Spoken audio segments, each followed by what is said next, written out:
భువన చైతన్య ప్రసారం. నమస్కారం, మన ధర్మం కార్యక్రమానికి స్వాగతం.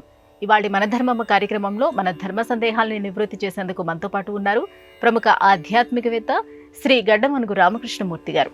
గురుగారు నమస్కారం. శ్రీమాత్రే నమః. గురుగారు, హనుమంతుడిని రుద్రాంశ సంభూతుడిగా పేర్కొంటారు కదా. పరమేశ్వరుడిలాగే హనుమంతుడికి కూడా 3 కళ్ళు 3 దృష్టిలు ఉన్నాయా? యదాదిత్య గతం చేదో జగద్భాసయతేఖిలం యచ్చంద్రమసి యచ్చాగ్నౌ తత్తేజో విద్ధిమామకం అంటాడు భగవద్గీతలో పరమాత్మ. అంటే ఆదిత్యుడిలోని తేజస్సు, చంద్రుడిలోని వెన్నెల, అగ్నిలోని ప్రకాశం, వీటన్నిటికీ అతీతమైనదే నా స్వరూపము అని. అలానే ఏ పరమాత్మకు చంద్రుడు, శివుడు, అగ్ని మూడు కళ్ళుగా ఉన్నారో అలానే హనుమంతుడికి కూడా 3 దృష్టులు ఉన్న కారణంగానే సీతమ్మ జాడ తెలుసుకొని రామచంద్రమూర్తికి తెలియజేశాడు. మిత్రస్య చక్షుషా సమీక్షామహే అంటుంది ఋగ్వేదం. అంటే సూర్యుడు లాంటి దృష్టితో నేను పరిశీలిస్తూ ఉన్నాను అని. సీతమ్మ లంకలో ఉన్నదా లేదా అని తెలుసుకోవటం కోసం హనుమ సూర్యుడిలాగా అలాంటి దృష్టితో ప్రతి మూల పరిశీలించి చూచాడు. రావణ మందిరంలోకి ప్రవేశించాడు. నిద్రపోతున్న రావణుడిని చూసి ఇలాంటి దుష్టులకు దూరంగా ఉండటమే మంచిదని భావించాడు. నిద్రపోతున్న అనేక మంది సుందరీమణులను చూచి నా బ్రహ్మచర్య వ్రతం ఏమైనా భగ్నమైందా అని భావించాడు. పుష్పక విమానంలోకి వెళ్ళాడు. అన్ని మందిరాలలోనూ ప్రవేశించి సీతమ్మ ఉన్నదా లేదా చూశాడు. ఆఖరికి అశోకవనంలోకి వెళ్ళాడు.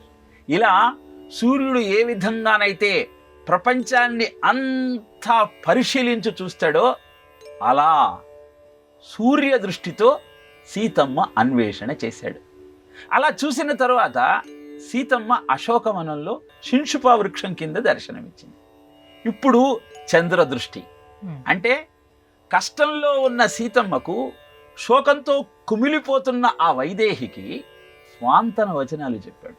భయపడాల్సిన పని లేదు, రామచంద్రమూర్తితో సహా వచ్చి ఈ రావణుణ్ణి వధించి నీకు విముక్తి కలిగిస్తాం. వస్తానంటే ఇప్పుడే నా భుజం మీద పెట్టుకొని నిన్ను తీసుకువెళతాను అని కూడా అద్భుతమైనటువంటి వచనాలతో చంద్రుడు వెన్నెల ఏ విధంగా ఆహ్లాదం కలిగిస్తుందో అలా రామ వియోగంతో బాధపడుతున్న సీతమ్మకు స్వాంతన వచనాలను తెలియజేసి చంద్రదృష్టికి నిదర్శనంగా నిలబడ్డాడు. ఇక వచ్చిన పని అయింది. ఇప్పుడు శత్రు నిర్మూలన చేయాలి. అభిపేతు మహావేగా పతంగా ఇవ పావకం. తోరణం మీద నిలబడి 80,000 మంది రాక్షసులను అంతం చేశాడు. ఆ దృశ్యం ఎలా ఉంది అంటే పతంగా ఇవ పావకం, అగ్నిలో పడుతున్న మిడతల దండులాగా వాళ్ళందరినీ అగ్ని దృష్టితో అంతం చేశాడు. ఇలా శివుడి 3 కన్నులు ఏ విధంగానైతే సకల చరాచర సృష్టికి ఆధారభూతమవుతున్నాయో, ఏణాంకానల్ల భాను మండల సశ్రీ చక్ర మధ్యే స్థితాం బాలార్కద్యుతి భాసురాం కరతలై పాశాంకుశౌ బిభ్రతీం చాపం బాణమపి ప్రసన్నవదనాం కౌసుంభ వస్త్రాన్వితాం తాం త్వాం చంద్రకళావతం సమకుటాం చారుస్మితం భావయే అంటూ ఏణాంకానల భానుమండల ఆ అమ్మవారిని స్మరిస్తూ సూర్య, చంద్ర, అగ్ని తేజస్సులనన్నింటినీ కలగలుపుకొని బాలార్కుడిలాగా ప్రకాశిస్తున్న ఆ తల్లిని నేను ధ్యానం చేస్తున్నాను అని ఏ దేవతా స్వరూపాన్ని తలుచుకున్నా ఈ 3 దృష్టులను మనం జ్ఞాపకం చేసుకోవటంలో అర్థం ఏంటంటే నీలో కూడా ఆ 3 దృష్టులు ఉండాలి. నువ్వు ఎందుకని భూమండలం మీద అవతరించావు అంటే నీ లక్ష్యము పరమాత్మను చేరుకోవటమే. కాబట్టి సూర్య దృష్టితో సాధన కొనసాగించు. అనంతరం నీలో ఉన్నటువంటి ఆత్మ చైతన్యం సీతమ్మ నీకు దర్శనమిస్తుంది. ఆ దర్శనం అయిన తరువాత నీకు ఆ చైతన్యాన్ని అందుకునే క్రమంలో భాగంగా ఎదురయ్యేటువంటి ఆసురీ మూకలనన్నింటినీ అగ్ని దృష్టితో అంతం చేయి. అప్పుడే నువ్వు శివుడిగా ఎదుగుతావు. నరుద్రో రుద్రమర్చయేత్ అని ఏదైతే వేదాధ్యయనం చేస్తూ రుద్రంలో మనం గుర్తు చేసుకుంటున్నామో దానికి నిలువెత్తు నిదర్శనమే హనుమ యొక్క లంకా దహనము. లంక అంటే ఈ దేహమే, దీన్ని దహించిన తర్వాత మిగిలినది నీ ఆత్మ చైతన్యమే. ఆ వార్తను వెళ్ళి రామచంద్రుడికి చెప్పటము అంటే ఈ ఆత్మ ఆ పరమాత్మలో కలవటానికి నిదర్శనమే. ఇదే రామాయణ రహస్యం, శివాంశలోని ఆంతర్యం, రుద్రుడిగా హనుమను ఆరాధించటంలోని రహస్యం. గురుగారు, అయోధ్య నగరాన్ని ఎవరు నిర్మించారు? అయోధ్య నగరం నిర్మించిన తరువాత సరియూ నది అనేది ఏర్పడిందా, లేక సరియూ నది ఒడ్డున అయోధ్య నగరాన్ని నిర్మించారా? అయోధ్యానామ నగరి తత్రాసీత్ లోక విశ్రుత మనునా మానవేంద్రియేణ యాపురి నిర్మిత స్వయం అంటాడు రామాయణంలో బాలకాండలు. సాక్షాత్తు మనువు ద్వారా నిర్మింపబడినటువంటి నగరమే ఈ అయోధ్యా నగరం. ఈ అయోధ్యా నగర నిర్మాణం చేసినటువంటి మనువు అక్కడ యజ్ఞం చెయ్యాలని భావిస్తాడు. యజ్ఞం చేయటం కోసం తమ కులగురువు అయిన వశిష్ఠ మహర్షిని ఆశ్రయిస్తాడు. వశిష్ఠుడు అంటాడు, యజ్ఞం చెయ్యాలి అంటే నదీ తీరంలో చేస్తే దానికి ఫలితం సంపూర్ణంగా దక్కుతుంది. పుణ్యనదుల యొక్క పరివాహక ప్రాంతాలలో మనం కనుక సత్కర్మను ఆచరిస్తే అది అత్యంత ఫలప్రదమవుతుంది అని శాస్త్రం. అదే విషయాన్ని చెప్పాడు. ఇప్పుడు నదిని ఎక్కడి నుంచి తీసుకురావాలి అంటే మానస సరోవరం నుంచి ఆ నదిని ఇక్కడ తీసుకువస్తే అద్భుతమైనటువంటి ఫలితం దక్కుతుంది అని చెప్పగానే కైలాస శిఖరే రామ మనసా నిర్మితం సరహ బ్రహ్మణ నరశార్దూల తేనేదం నిర్మితం సరం అని విశ్వామిత్రుడు రాముడికి చెప్పినట్టు బ్రహ్మదేవుడి యొక్క మనస్సు నుంచి ఉద్భవించింది కాబట్టి అది మానస సరోవరమైంది. ఎప్పుడైతే మనువు ఒక బాణాన్ని మంత్రించి ప్రయోగించాడో అప్పుడు ఈ బాణ ప్రయోగంతో ఆ మానస సరోవరంలోని ఒక పాయ ఇటు ప్రవహించటం ప్రారంభించింది. ఇది శరము ద్వారా వచ్చింది కాబట్టి దీన్ని శరయు అన్నారు. సరస్సు నుంచి వచ్చింది కాబట్టి తస్మాత్ సుస్రావ సరయుహు అన్నారు. అలా వచ్చింది కాబట్టి సరస్సు నుంచి వచ్చింది కాబట్టి ఇది సరయు అని చెప్పడం జరిగింది. ఇలా అయోధ్య నగర నిర్మాణం జరిగిన తరువాత సరయూ నదిని మనువు వశిష్ఠుడి ప్రోద్బలంతో మానస సరోవరం నుంచి అయోధ్య దాకా ప్రవహింపచేశాడు. ఆ సరయూ నదీ తీరంలోనే అయోధ్య నగరంలో రామచంద్రమూర్తి జన్మించి అద్భుతమైనటువంటి ధర్మ ప్రతిష్టాపనకు దశవర్ష సహస్రాణి దశవర్ష శతాని చ 11,000 సంవత్సరాలు ఈ భూమండలాన్ని పరిపాలించి మనందరికీ ధర్మము యొక్క ఔన్నత్యాన్ని తెలియజేశాడు. అందుకే మనమంతా వామే భూమి సుత పురశ్చ హనుమా పశ్చా సుమిత్రా సుత శత్రుఘ్నో భరతశ్చ పార్శ్వదళయో వావ్యాది కోణేషు చ సుగ్రీవశ్చ విభీషణశ్చ యువరాట్ తారాసుతో జాంబవాన్ మధ్యే నీల సరోజ కోమల రుచిం రామం భజే శ్యామలం అంటూ అయోధ్యలో ఉన్నటువంటి ఆ బాలరాముడి యొక్క దివ్య మందిర విగ్రహాన్ని చూసుకుంటూ పులకించిపోతూ ఉన్నాం. గురుగారు, ప్రతి వ్యక్తి గౌరవ మర్యాదల్ని కోరుకుంటారు. సమాజంలో గౌరవ మర్యాదలు పొందాలి అని అంటే ఆ వ్యక్తికి ఉండాల్సినటువంటి లక్షణాలు ఏమిటి? శాస్త్రము ఈ విషయంలో చాలా స్పష్టంగా లక్షణాలను కొన్నిటిని తెలియజేసింది. వస్త్రేణ వపుషా వాచ విద్యయా వినయేన చ వకారో పంచభిర్లుప్తో నరో న ప్రాప్నోతి గౌరవం అని. అంటే 5 లక్షణాలను గనుక నువ్వు సంతరింపజేసుకుంటే సమాజంలో అందరికీ ఆరాధనీయమైనటువంటి గౌరవనీయమైన స్థితిలో ఉంటావు. ఏమిటి ఆ 5 లక్షణాలు అంటే మొట్టమొదట వస్త్రేణ, నువ్వు ధరించే వస్త్రము మొట్టమొదట నీకు ఆనందాన్ని కలిగించే విధంగా ఉండాలి. కట్టుకున్న ప్రతి క్షణము నా వస్త్రం జారిపోతుందేమో, ఎదుటి వాళ్ళలో నాకు అవమానం కలుగుతుందేమో అన్న భావనతో నువ్వు సంచరిస్తూ ఉంటే ఆనందంగా నువ్వు ఉండలేవు. అలాంటి వస్త్రాన్ని నువ్వు ధరించవద్దు. అది నీకు కానీ ఎదుటివాడికి కానీ వికారాన్ని కలిగించవద్దు.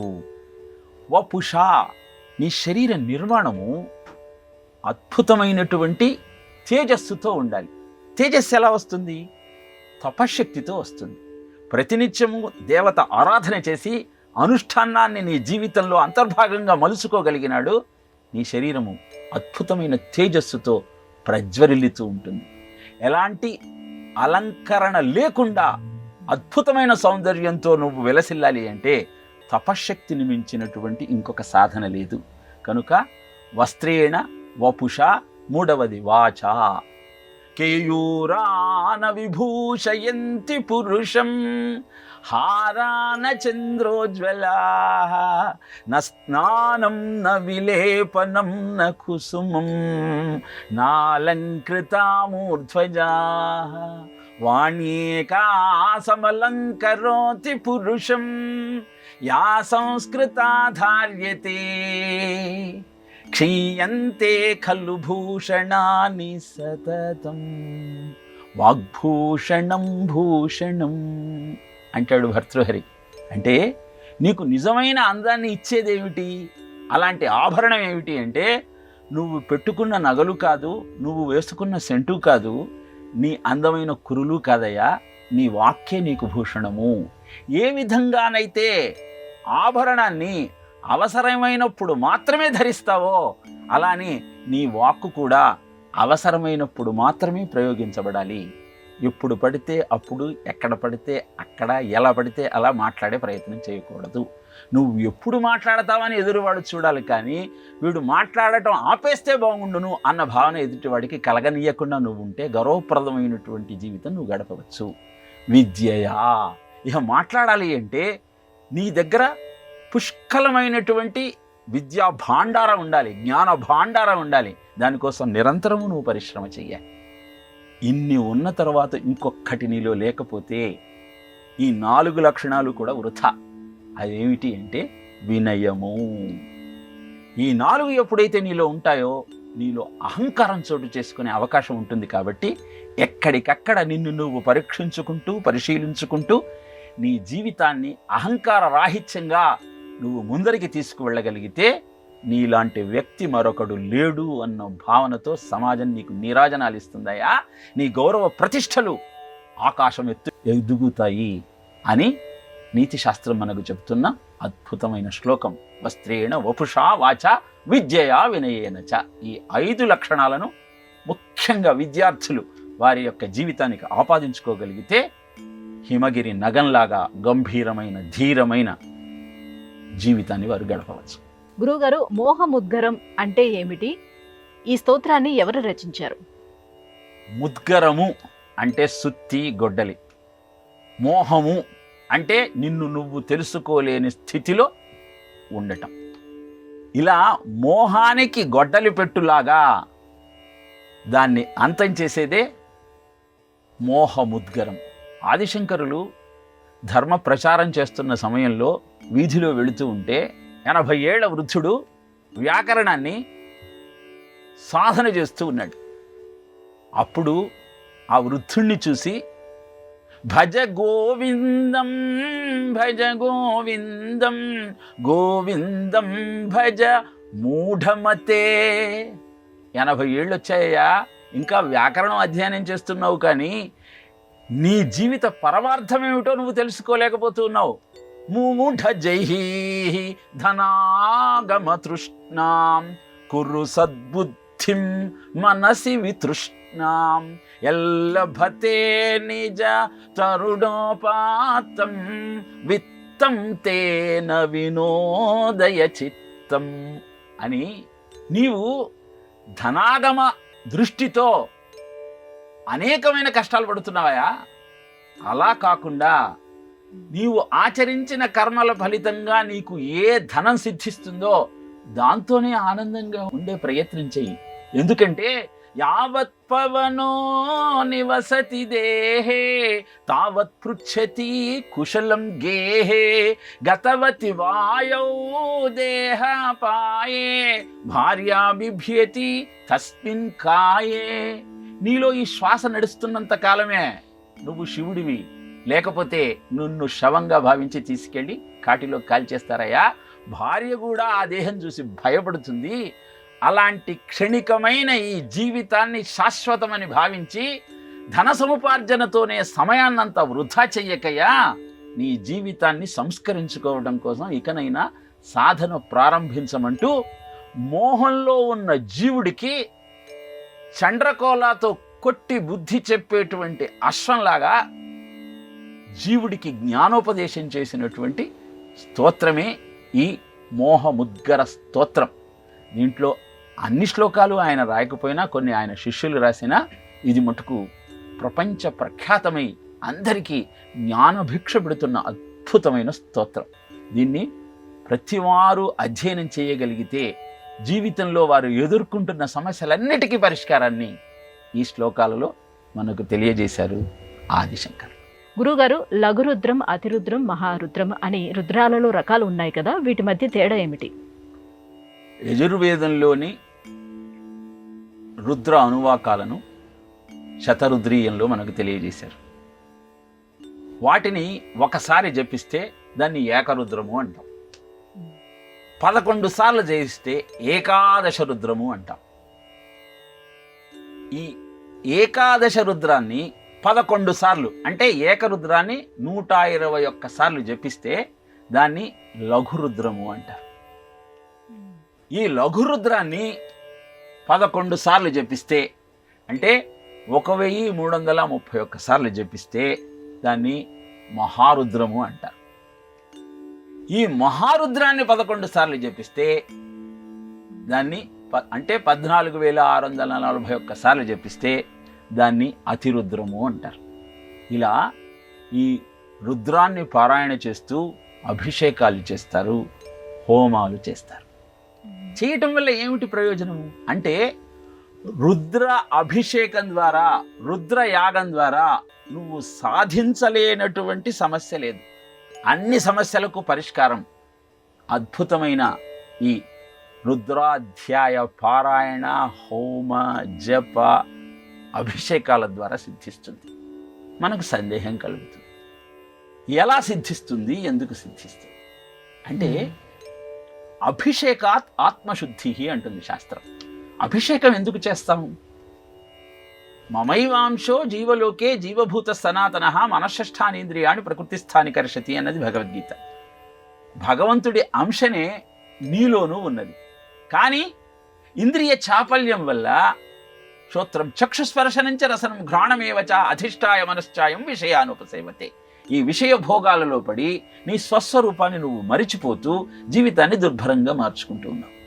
మరి ఆ స్థితి నుంచి బయటపడాలి అంటే మంత్రోచ్చరణతో ఆ పరమాత్మ స్వరూపాన్ని ముందర ఉంచుకొని నరుద్రో రుద్రమర్చయేతన్న భావనతో మహాన్యాసం ద్వారా సృష్టిలో ఉన్న ఈశ్వర చైతన్యాన్నంతా, ఇంద్రియ అధిష్టాన దేవతలనందరినీ నీ శరీరంలోకి ఆవాహన చేసుకొని అనంతరం అద్భుతమైన ఈ అనువాకాలతో అభిషేకం చేసినట్టయితే శుద్ధి జరిగి నీ స్వస్వరూపం నీకు తెలుస్తుంది. అందుకే ఆధ్యాత్మికత అంటే కిం తద్బ్రహ్మ కిమధ్యాత్మ కిం కర్మ పురుషోత్తమ అంటే అక్షరం బ్రహ్మభరవం స్వభావోధ్యాత్మ ఉచ్యతే అని చెప్తుంది భగవద్గీత. నీవేమిటో నువ్వు తెలుసుకుంటే అదే ఆధ్యాత్మికత. ఈ ఆధ్యాత్మికత అంటే నిన్ను నువ్వు తెలుసుకునే క్రమంలో నువ్వు ఆచరించాల్సిన కర్మల సమాహారంలోని భాగమే ఈ రుద్రాధ్యాయం ద్వారా మనం చేస్తున్నటువంటి అభిషేకము, యాగము, హోమము. యాగం అంటే కూడా ప్రాకృతిక శక్తి, ప్రామాణిక శక్తి, దీక్షాశక్తి, తపశ్శక్తి, మంత్రశక్తి, ఈ 5ంటిని నువ్వు ఏకీకృతం చేసి అద్భుతమైనటువంటి పదార్థాల ద్వారా పరమాత్మను, ఆ చైతన్యాన్ని ఆవాహన చేసి నీలో స్థాపన చేసుకోవటమే యాగం. ఇలాంటి ప్రక్రియల ద్వారా నీకు ఎదురయ్యే సమస్యలు, ఏ పాపముల వలన నీకు ఇలాంటి పరిస్థితులు ఎదురవుతున్నాయో అవన్నీ కూడా ప్రక్షాళన అయి నీ జీవితం అద్భుతంగా మారుతుంది. అందుకే ఈ రుద్ర యాగాన్ని పెద్దలంతా చేస్తూ ఉంటారు. ముఖ్యంగా గుళ్ళలో, శివాలయాలలో వీటిని ఆచరించి భక్తుల సమస్యలకు పరిష్కారాలను అందజేస్తారు. గురుగారు, మరో సందేహం. కొంతమందికి మృత్యువు ఆసన్నమవుతుందని ముందే తెలుస్తుందని అంటారు. దానికి ఎటువంటి సూచనలు కనిపిస్తాయి వాళ్ళకి? మృత్యువు ఎప్పుడు రాబోతోంది అన్న విషయాన్ని ఎన్ని రోజులలో రాబోతోంది అన్న సత్యాన్ని కొన్ని సూచనల ద్వారా ఎలా తెలుసుకోవచ్చో కాశీఖండంలో తెలియజేశారు.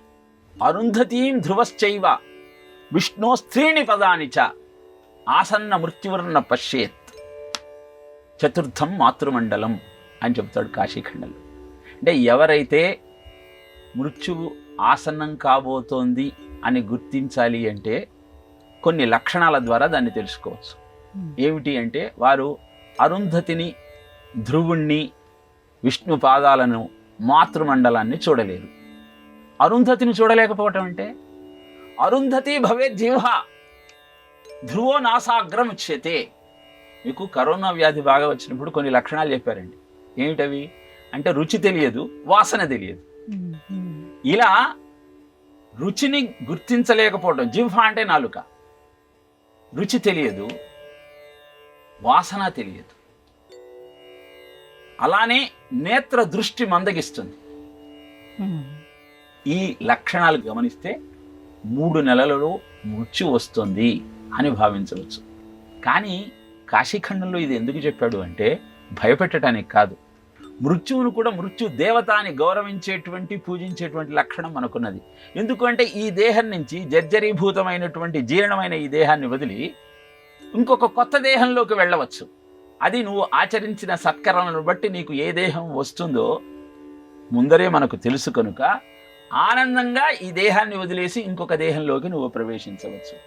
ఇది కాదు, నాకు ముక్తే కావాలనుకుంటే ఈ సూచనలు కనపడిన 3 నెలలలో మృత్యువు ఆసన్నమవుతుందని తెలుసుకున్నవాడు కాశీకి వెళ్ళి 3 నెలలు అక్కడ ఉంటే పాలెండ్లు కదలంగ పసిడిపై ఎదవీచు అచలాధిపుని కూర్మి ఆడుబిడ్డ అని ఆ పార్వతీదేవి, ఆ డుండి గణపతి, ఆ గంగాదేవి, పరమేశ్వరుడు, భృంగి వీళ్ళంతా నీ దగ్గర వచ్చి కూర్చొని అభవుడుపదేశించు అప్పుడు కాశీ, పంచజనులకు తారక బ్రహ్మ విద్య అభవుడుపదేశించు అప్పుడు కాశీ. ఆ సాక్షాత్తు శివుడే వచ్చి నీ చెవిలో తారక మంత్రం చెప్పి నీకు ముక్తిని అందిస్తున్న నేపథ్యంలో ఈ సూచనలు ఎప్పుడైతే కనపడతాయో అప్పుడు వెంటనే కాశీ వెళ్ళి నివాసం ఉండవయ్యా అని చెప్పటం కోసము బాధపడాల్సిన పని లేదు, భయపడాల్సిన అవసరం అసలే లేదు. ఎందుకంటే జాతస్య మరణం ధ్రువం, ప్రతివాడు ఈ దేహాన్ని వదిలేయాల్సిందే. కానీ ఎప్పుడు ఆ ప్రమాదం రాబోతుందో మనకు ముందరే తెలిస్తే ప్రమాదాన్ని నుంచి బయటపడి దాన్ని ప్రమోదంగా మార్చుకొని పరమేశ్వరుడి యొక్క సాయుధ్యానికి చేరటానికి అవసరమైన సాధనా క్రమాన్ని అంకురింపజేయటం కోసం, దానికి శ్రీకారం చుట్టడం కోసం ఈ సూచనలు కనపడగానే అక్కడికి వెళ్ళి నివాసం ఉండమన్నటువంటి సత్యాన్ని మనకు తెలియజేశారు కాశీఖండంలో వ్యాసుడు. గురుగారు, ఇవాళ మన ధర్మం కార్యక్రమంలో మాకు వచ్చినటువంటి ధర్మ సందేహాలన్నీ కూడా నివృత్తి చేసినందుకు ధన్యవాదాలండి. కృష్ణార్పణం. ఇది ఇవాళ మన ధర్మం కార్యక్రమం. రేపటి మన ధర్మం కార్యక్రమంలో మళ్ళీ కలుసుకుందాం. నమస్కారం. ఈ కార్యక్రమాన్ని తిరిగి చూడాలనుకుంటే www.youtube.com/ETV Life Spiritual లో చూడవచ్చు.